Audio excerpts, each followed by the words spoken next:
We're back with the fourth episode of Hot Topic, and as always, if you want subtitles, click on the caption button. I'm Gary7, MT, for the GTA series videos crew, and in this new video, we want to focus on the latest announcements from Rockstar Games.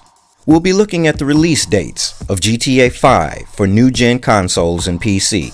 We'll also compare some scenes of the new trailers and screenshots with the PS3 and Xbox 360 versions of the game, and we'll analyze the good, the bad, and the ugly behind GTA 5 and GTA Online. Last Friday, Rockstar Games announced the release dates for the PlayStation 4, Xbox One, and PC version of the game. For the new-gen console, GTA 5 will arrive worldwide November 18, 2014. Unfortunately, PC gamers will have to wait until January 27, 2015. Probably, and this is just our opinion, to sell more copies of the game and the new-gen console itself. Of course, it could be because the PC version needs more time to release a more polished and detailed game. Remember, the PC version will contain exclusive features like the built-in video editor. Along with those announcements, Rockstar Games also released a new trailer where we can see new details added to the in-game world, like this dog, maybe a border collie, and a killer whale. The trailer itself features many characters, uses tight and wide shots of scenes that allow viewers a chance to see the difference between the old-gen version and the new. On proud display is the impressive and high quality of game graphics, from tiny little details to the lighting and shadow effects, to the increased depth of field and more. Thanks to the screenshots, we can also see a cat. And based on what rumors people have been tossing around, what could be a shot taken from a new side mission. A mission that could be something involving drugs, due to the fact that Trevor is holding a bag on his back. Also, thanks to the screenshots, we can see how intensely vegetation has been rendered, how much depth of field has been enhanced, and how much attention has been paid to the weather and other effects. And there's more.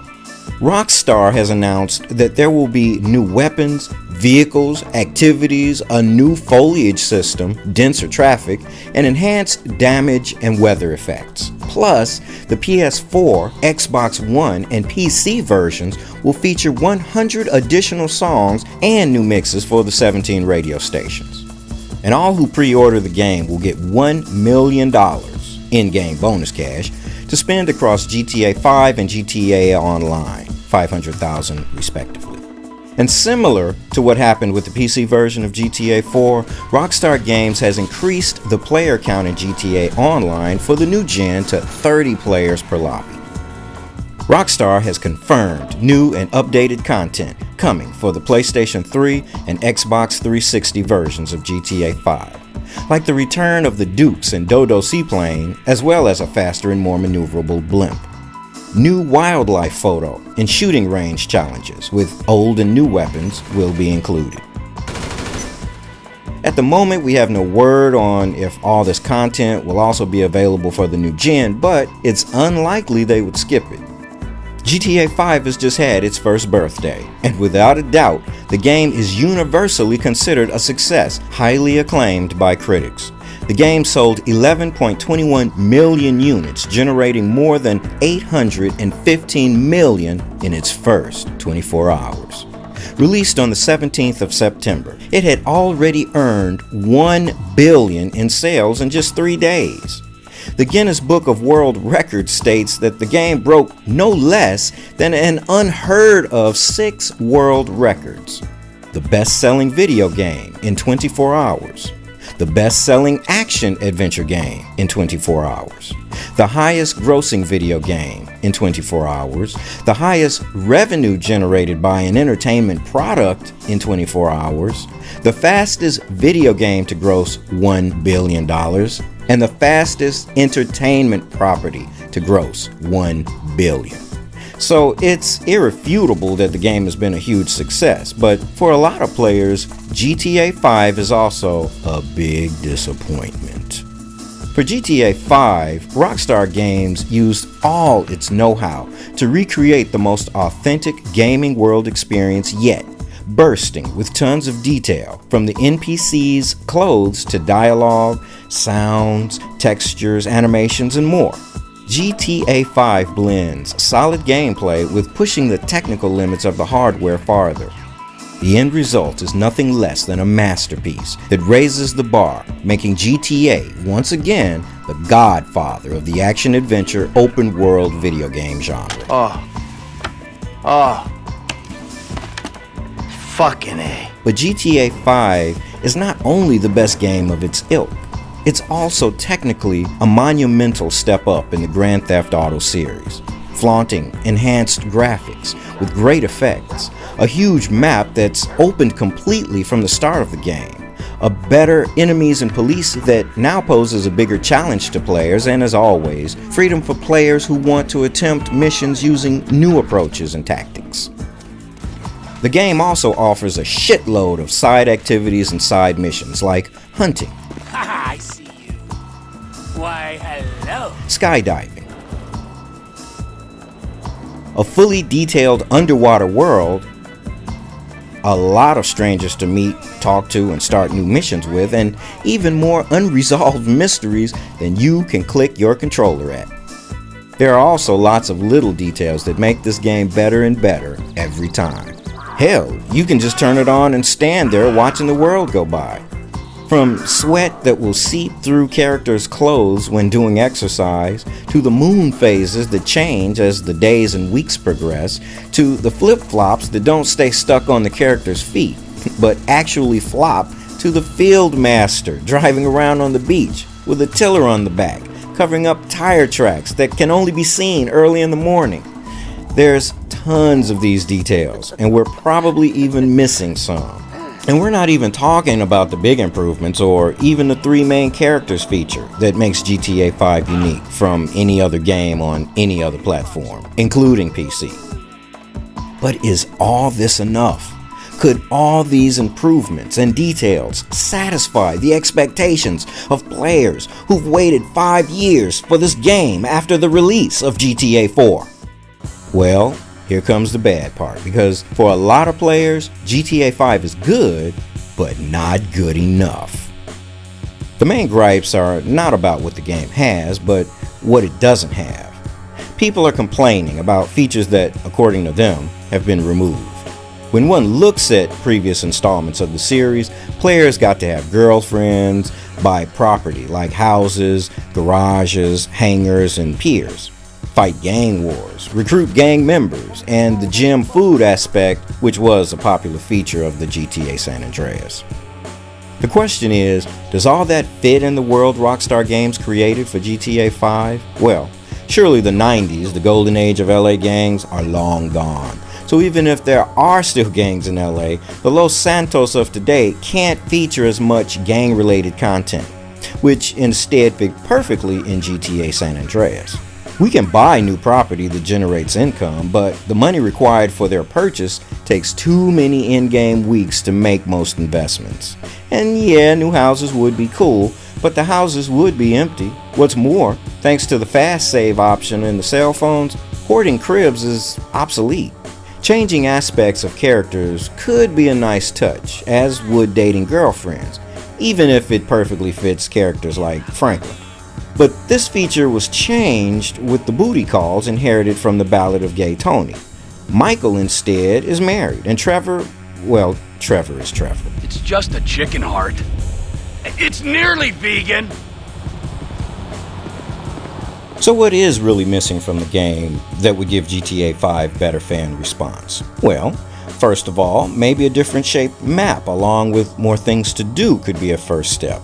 For example, we have a fully detailed underwater world, but except for a couple of wrecks and whale skeleton to see and some collectibles to get, there's nothing to do. Entire areas of the map are practically unused from the game and are not involved in any main or side mission.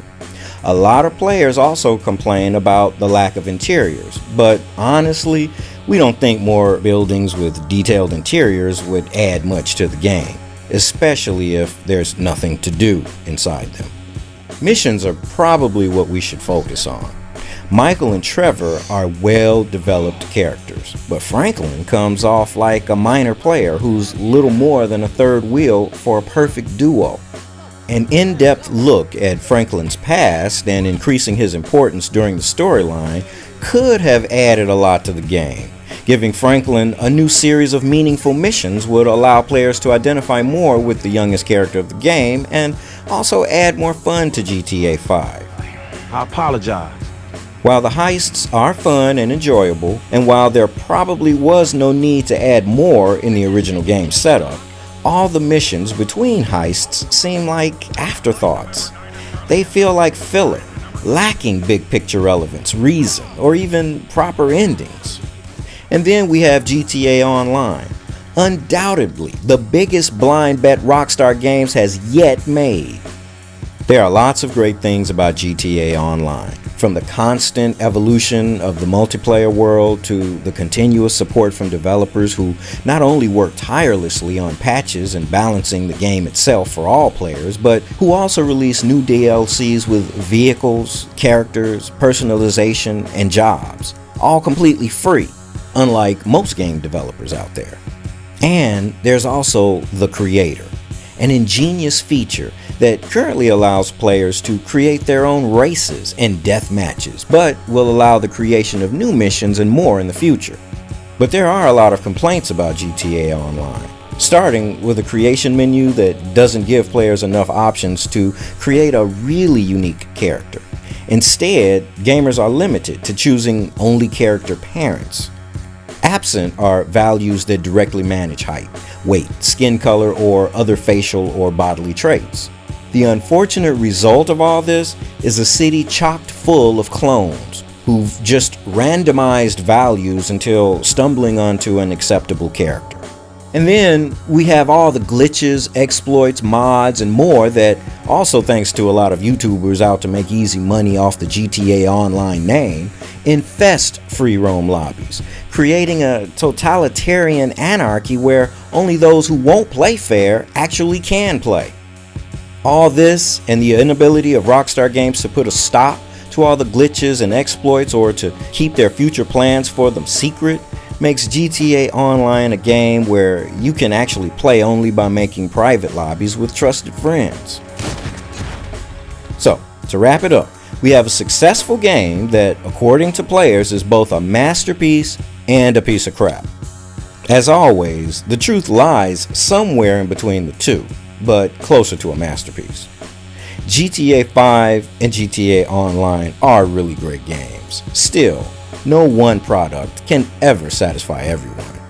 There's almost always something that DLCs could add, and there are technical problems stemming from hardware limitations that, thanks to the new powerful PlayStation 4 and Xbox One platforms and PC, should be solved. Now for your questions and ideas. Little Uzi from YouTube thinks it would be cool to see Brucey in a future DLC. Brucey is already in the GTA 5 world and is tied to the bull shark testosterone, a useful feature in the GTA Online. And yeah, we think having him back as a side character in a future DLC would be cool. And you will be almost unstoppable. Apex shit. I'm serious. Call the B unit. Javier Alvarez from Google Plus asked if we're planning on redoing the story in GTA Online missions on the new-gen consoles. At the moment, Javier, we don't know exactly what to do with the new-gen consoles. Surely we'll remake the GTA 5 storyline in full HD with the maxed out configuration on PC as soon as the game becomes available. What would you guys like to see us do with GTA 5 and GTA Online on the PS4 and Xbox One? Again, from YouTube, M. Michael 1221 states that he heard that somebody figured out the Mount Chiliad mystery, but was asked by Rockstar not to share it because they weren't ready to release this classified information. And with that, we've reached the end of this episode of Hot Topic. Don't forget to post your comments and ideas on YouTube, our social media accounts, and on our community forum. This was Gary 7MT for the GTA Series Videos crew.